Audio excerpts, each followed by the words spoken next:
Hello everyone, my name is Paige. Welcome back. And I'm so happy a few of you have joined me and subscribed to my channel. Thank you very much, and thank you for any shout outs that you give me on your own channel. I appreciate that. Thank you for returning, those that are already subscribed, and those that take the time to leave a comment. I always appreciate that. And I'm trying to catch up. It's been a couple weeks. I was last week was kind of a rough week for me health-wise, so I'm doing better today. I thought I would do a little bit of update, and I've had different things that I've been doing, that I have been accomplishing. I'm not a fast stitcher or crafter or whatever I'm working on. I wouldn't say I'm fast at it, because I just pretty much have to do it according to what my speed is, which is slow. Yeah. So, stitching wise, I have a couple finishes. I have one that is finished stitching wise, and most of the, I got to start on it. I started mounting it, but the board that I had shared with you that I was going to use to mount it on, I changed my mind, and I ended up not liking it. So I'm going to have to take this piece with me probably to Hobby Lobby or somewhere and see if I can find something that I like a little bit better. The piece I'm talking about is the ABC, Spring ABC from Little House Needleworks. And it's really cute. I really like it.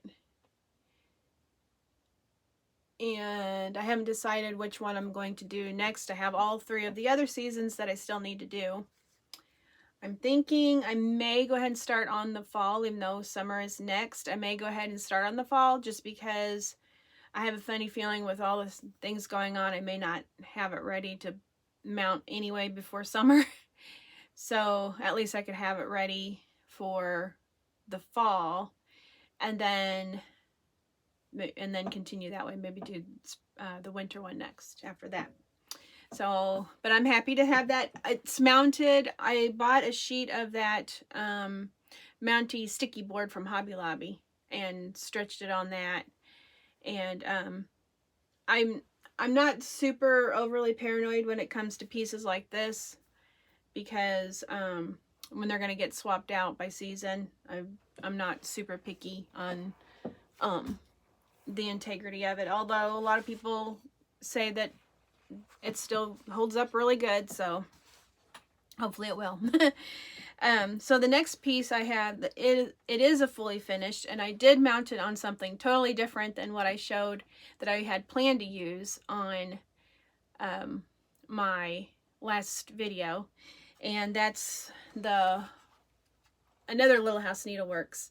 It's Willow, I think it's called Willow Tree Inn. I should have looked it up. I still have the pattern. I ended up mounting it on this slab of, it's like a chalkboard wood piece, and I used it. It fit better on this piece here than the other picture that I showed in my last video. The thing I'm unsure about, and I guess technically maybe it's not totally finished because I haven't decided about this part. And if you could leave a comment down below, and I could get a sense of if what others think.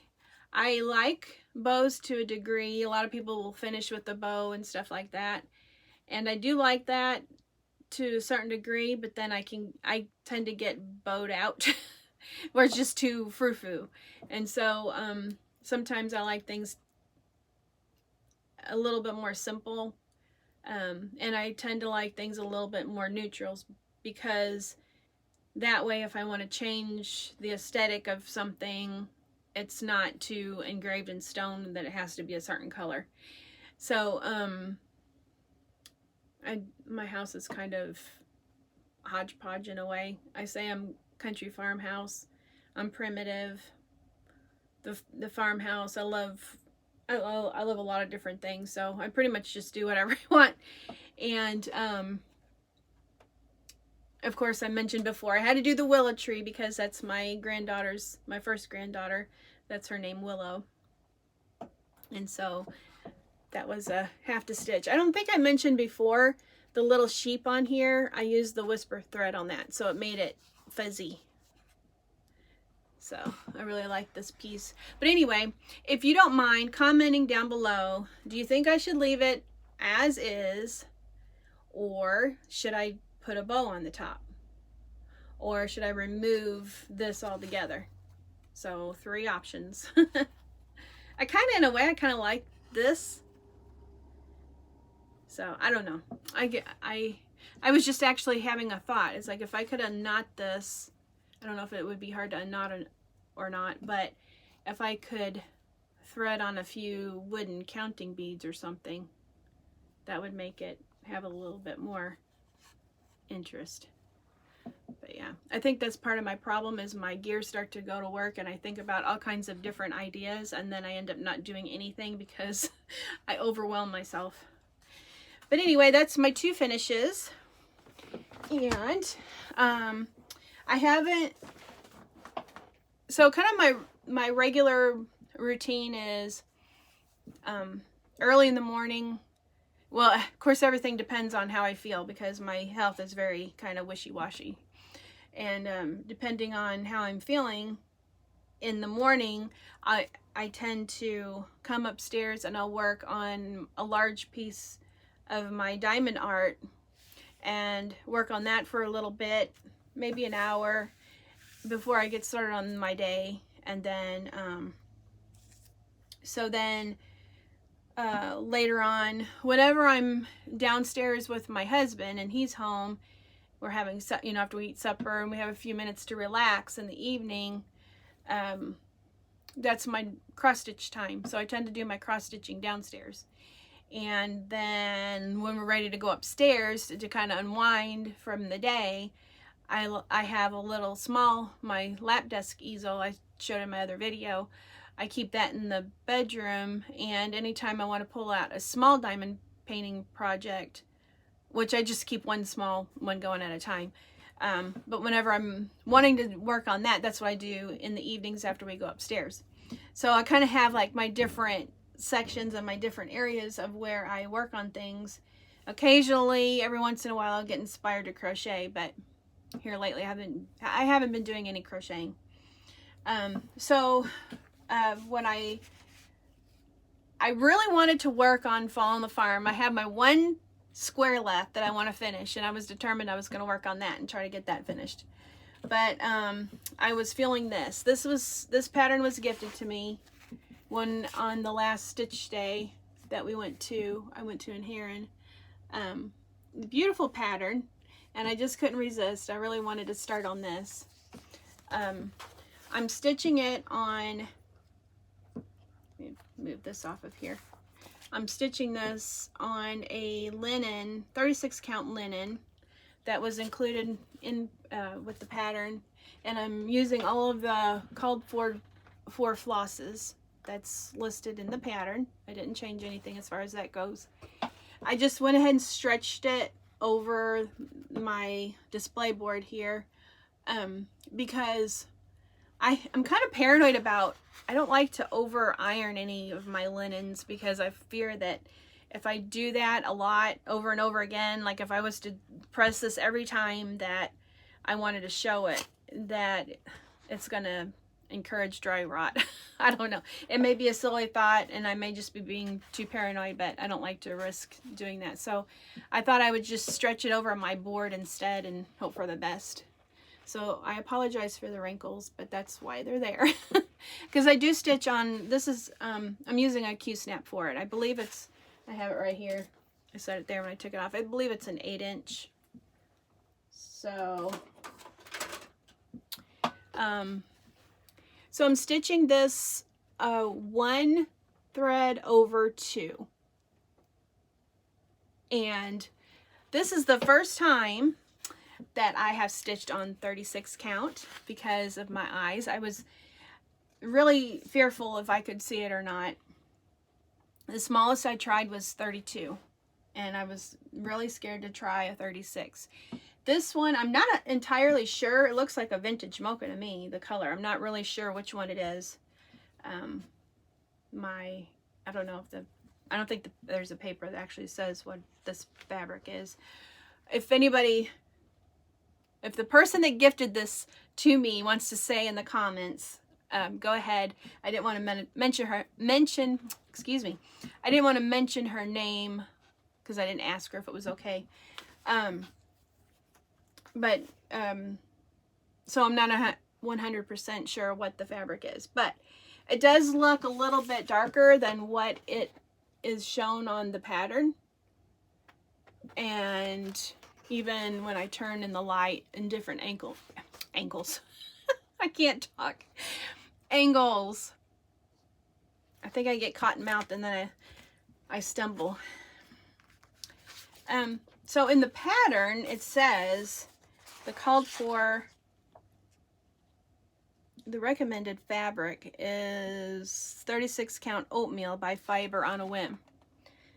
So, and with hand-dyed fabric, I know there can be different color variations from the dye lots and everything, so that could be partially, but it is darker, but I think it's absolutely gorgeous. I love it. So not only is it the first time that I've stitched on 36 count, which I've been doing just fine, to me, it feels like a 32 count, ironically. I don't know if it's just a really good piece of fabric and the way it's woven, it's a better quality. But so far, a thumbs up for 36 count. I'm really excited about that because that opens the door for more possibilities. And also, it's my first time for trying the one thread over two. That, I like it. It's not that I don't like it, but I like the convenience of the two threads. I'm a loop starter. And I know you're not technically supposed to do the loop start. You're supposed to just use your two threads in one direction. But, I don't know. I guess I'm a rule breaker when it comes to that, because I really like doing the loop start. And I can't tell really, when I do my other stitching, it seems to work just fine. So yeah, I'm enjoying that. It's beautiful. It's been a lot of fun. I'm thoroughly enjoying it, and it's extra special because it was a gift, and so it will have special meaning to me working on it. And I did make a master copy, printed it out, and I take my pink pen and mark off where I worked at. So of course you can tell I started right in the middle. That was my start. And so I'll probably work from the middle to the top and then over, or actually I'll probably work from the middle, work this little area, and then start in on some of the border, because I like, I'm a border person. Not that I like borders, but I like to find I feel grounded, I guess you could say. So that's the method to my madness on that. So that's actually all that I have cross-stitched. This is my book. I had bought this at Barnes & Noble. It's soft leather. I don't know if I've showed it before, but I keep all of my, when I start a new project, and I started it out with this book out with marking my favorite and non-favorite shops on Etsy, so I know if there's something that if I have a really good experience with the store on Etsy or a not so favorable experience with this shop, then I make note in there so I stay away from it or go back to it. But I'm also journaling the Hometown Holiday series. I'm wanting to do all of those, and I'm doing them individually. I started off with my house, which has our last name on it, and I leave that one up all year round. So, and I may do that with some of the other shops. I may just leave them up, because in our living room we have a really long shelf over. It's in our living room we have a really nice bench window. It's really pretty, and at the top I picture finishing those houses and then having them up on that shelf in random places. And I'm really tempted. I think I'm just going to leave them up instead of taking them down seasonal. So that's kind of my little, I'm kind of keeping journal on working on those, even though I have a whole lot more to stitch up yet. I have my full coverage pieces that I bought from Artisy documented in here, and my spring ABCs I have documented in here. That was a 32 count Belfast linen in natural that I had stitched that finished piece I showed you. And I think I used all the call for colors on that. I should have written that down. I didn't do that. And then some other projects. I have projects. This is my page that I'm documenting. And see, I use like washi tape and stuff in there. This is the project that I showed on my last video, the one that I've been doing on the 15th of every month for our anniversary, the All Things Grow with Love by Primrose Cottage Stitches.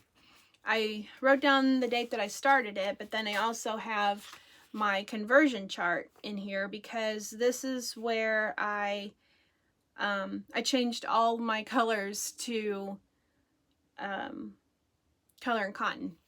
And so I wrote down what color the number that was charted, what color I used instead.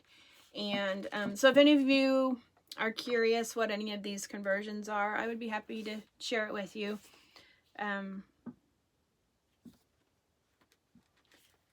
I don't have it with me to share today because I didn't actually work on it since the last video, so I didn't bring it with me to show you. And I just have in order whichever projects that I start on my diamond art paintings and the cross stitch work. So, and then this one, that's the one that I started with the Lydia or Cohagen Bluebird Designs, which I had made a note. It's kind of funny, Bluebird Designs, I was a little bit surprised with how the pattern, I'm so used to getting a pattern with having the mark in the front, the top center and the side center, and there were no arrows to designate what was the middle on either the top or the bottom or the two sides. There weren't any arrows to use as guides, so that was a little bit interesting. So anyway, not that that's really, I mean, it's very easy to find your top and bottom and your middle sections, but so I haven't bought anything. I did when I was at the the yarn shop in Heron the last time. I did have him to order me a few things still that I wanted from Market, and so when we go next month, I'll pick those up from him. But I do have this one pattern here that I'm anxious to start, and I think it's so cute. And this is from the Carriage House Samplings Wild Bird Seed Sack, and they have a whole series of different ones. I like the little farm ones, the pig, and there's several that are really cute. And then I have in there a piece of vintage country mocha, and I'm sorry, I can't remember if that's 32 or 36 count. So and then I have those extra little thread cards that I may put my threads on that. I'm trying to use, I had a whole bunch of those thread cards, and I was trying to use those up because I kind of tend to like just the thread drops better, which, by the way, I won. Oh, goodness gracious, I can't think of their YouTube name. Antique Needleworks, I think. They had an extravaganza, and I won some floss drops from their extravaganza, so I was excited to hear that. But anyway, so yeah, that's pretty much, I switched to using floss drops for the most part, and occasionally I'll use up some extras, those floss cards. And then The only reason why I don't really care for the floss cards is just because of how it hangs when you're trying to, you've got threads hanging on both sides. With the floss drops, you just have a nice, neat, more of an orderly way to hold them. But, and then the other thing was, I'll hold this behind, I printed off this, it's a Jeanette Douglas Designs, it's a freebie pattern. So if you go to her website, she has a side tab of some freebie charts, and she's got, there's a lot there that's really pretty. But the one, of course, I always gravitate to is the cabins, the country cabin. This one's called Cozy Cabin. And I tried to print out, my silly printer wouldn't print out the copy. I wanted a cover copy of the pattern so you could see it better, but my printer just was not wanting to cooperate. And but it's adorable. Go to the website, Jeanette Douglas, and look at her freebie pattern for this cozy cabin. It's adorable. It's a little log cabin, my dream home. That's my Barbie dream home, is a log cabin. And but what's so cute about it too is the whole border is done with like a quilt frame. It's just adorable. So I would like to get that. I have a lot of different scrap fabric, and I may just go ahead and use some Ida cloth on that so I can use up some of my stuff in my old stash. I hope people don't take me wrong when I talk about Ida cloth, that I like linen and even weave. I don't mean to make it sound, there's a lot of people that like to stitch with Ida cloth, and if I have the right kind of Ida cloth, I really don't mind it as much. Picture This Plus is my all-time favorite. It's for Ida cloth. I haven't tried any others over-dyed Ida cloth. That's the only one that I've tried, is the Picture This Plus, and I love it. It's so soft, and that's the thing that gets me about Ida cloth. That stiffness, just, I don't like stiff and starchy stuff. A lot of that comes in like the DMC, or not DMC, I'm sorry, the Dimensions kits. They want to stick that Ida cloth in there. It's so stiff, and I don't like that at all. I'll usually get rid of it and I started a Dimensions kit, which I think I showed in some of my works, my whips that I was wanting to try to work on, and it's a different type of fabric, and I can't think of what it is. It's a permin, I believe. Anyway, when I went to my stitch group, they so lovingly encouraged me to order some bags, because as you've noticed in my videos before, I use Ziploc bags for holding my different projects in. And some of the girls said, you know, they have those bags you can order on Amazon. So they were trying to help me pick out some different ones and the proper, the right size and everything. I ended up ordering this pack. I think it's a 6-pack. Yeah, I ordered this 6-pack on Amazon, and it's from Mr. Penn. And I ended up going with this because I wanted to experiment with the size and how much I could use this size. And another selling feature for me is they have these little pockets. So I could change these out and label what's in each pocket or each project, so I know what's inside. I mean, you can see through it, so you know what's inside anyway. But anyway, I just thought that was a nice little extra touch too. That has the little label on the front. But yeah, Mr. Penn, I've used a lot of their products before for my planners and stuff. And so I've my Bible journaling, I bought some of the hiders. I can't talk. Highlighters, because it doesn't bleed through. They're kind of a gel consistency highlighter. They're really nice. So I got those. I haven't really done a whole lot of shopping because I can't. I have to watch my budget. But I have another thing that I have been doing. My scrapbooking area of my craft room is over in this area, and I have been racking my brain. I can't really work on any card projects or scrapbooking, anything paper crafting at all. I really can't work on anything over there because I have a royal mess going on, and I'm trying to figure out how to organize it to make it the most efficient and easy to use, and that's a challenge. So, but I don't know if you can see back here, I have been working on organizing my DMC floss.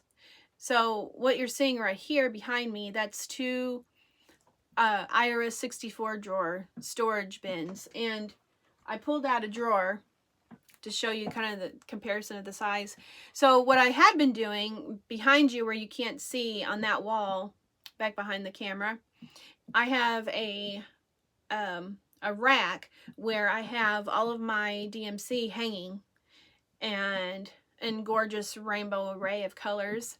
How I was doing it was I was hanging them according to my, where did I put it?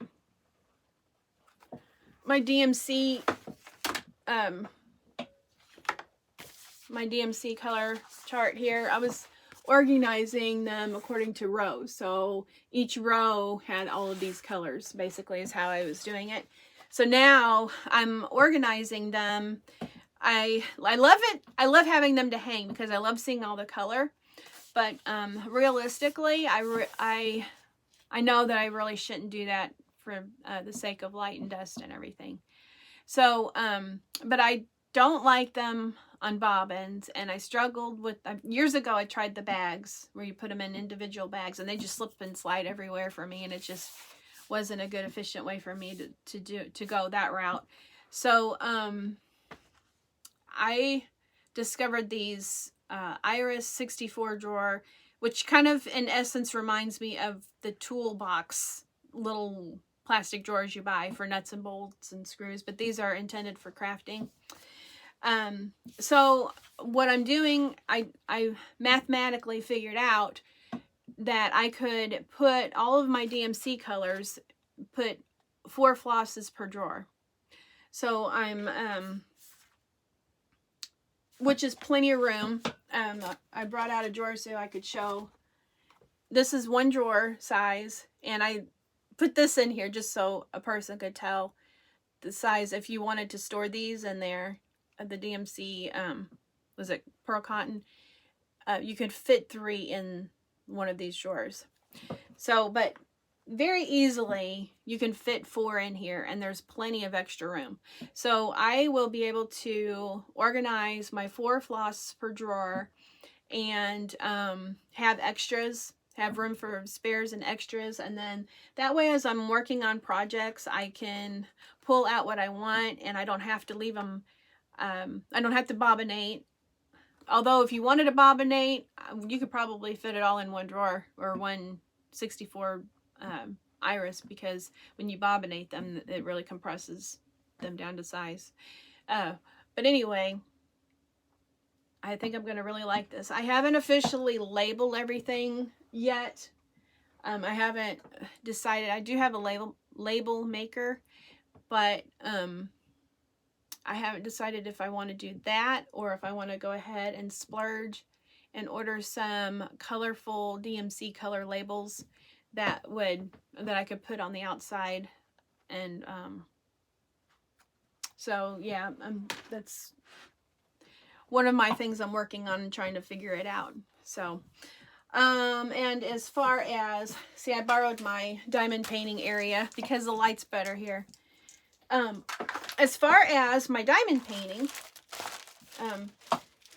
I had said how I work, and you see I took my stuff off from my cross stitch so I could show you, and all my magnets are sticking to everything. It stuck to my water cup. But anyway, back to the diamond painting. I thought I would just show you what I have worked on so far. This is what I've worked on in the evenings at night. This is for my in-laws because my mother-in-law loves flowers, and this is pretty much how she decorates her house. So I'm doing this one, and kind of slow going because a lot of times I'll get started on it and then I can't stay awake. So I have a low endurance level of that, but I'll get it done a little bit at a time. Their anniversary isn't until July, and so I have plenty of time to work on it because this one is real small. It's kind of different ones called these snack sizes. So, and that's what I'm doing when I work upstairs. I'm doing those little bitty ones. And then my full coverage, my big piece that I'm working on for my daughter is the Alice in Wonderland. Nope. Well, yes, Alice in Wonderland. But this one is called Alice in, what is it called? Alice in the White Rabbit House. So the last time I showed you, I had that whole top row finished. So since then, I finished that box there with the sparkly flying butterfly horse, rocking horse. And I started moving into the next box with her face. And I can't wait to, you can tell I put a little bit of color around her eye there. I basically worked on all of the 310s, the black colors. Which, by the way, if all of you cross-stitch ladies, the drills on Diamond Art Club, they go according to DMC colorway as well. So it makes it nice. If you're a cross-stitcher, it kind of helps you to wrap your brain around the colors a little bit. But this is very fun to work on. I'm enjoying it, and I know she's going to love it when it's done. It's very time consuming because there's a lot of confetti, and but that's what makes it extra pretty because there's a lot of shimmer and shine. I don't know if the camera was picking up on it or not, but there's a lot of shimmer to these that they're really, really pretty. But anyway, I think I'm going to wrap it up here. I don't think there was anything else. I did place another order with Diamond Art Club. They had a new release, and it had to do with my middle granddaughter. Her name is Magnolia. So there was one that I had to order. And I think that will probably be in the next couple of days. So I hope everyone is well. And I hope you stayed this long to catch up with me. I'd love to hear from you. If you haven't yet, please subscribe. And I'm not a professional by no means, so I do make mistakes. I know somebody commented, and I appreciate everybody's comments of, I think the one when I was at the yarn tree, or I want to call it yarn tree, the yarn shop in Heron, because of trying to show different people's projects. Someone said that the video was kind of shaky, moving around a lot. And I apologize. I know I should have probably brought my tripod with me, but I was just having fun. I'm not a professional, and it's just to have fun and document things, what I do, and so if you stick around with me this long, I appreciate it. You guys have a great day. Talk to you later the next time. Bye.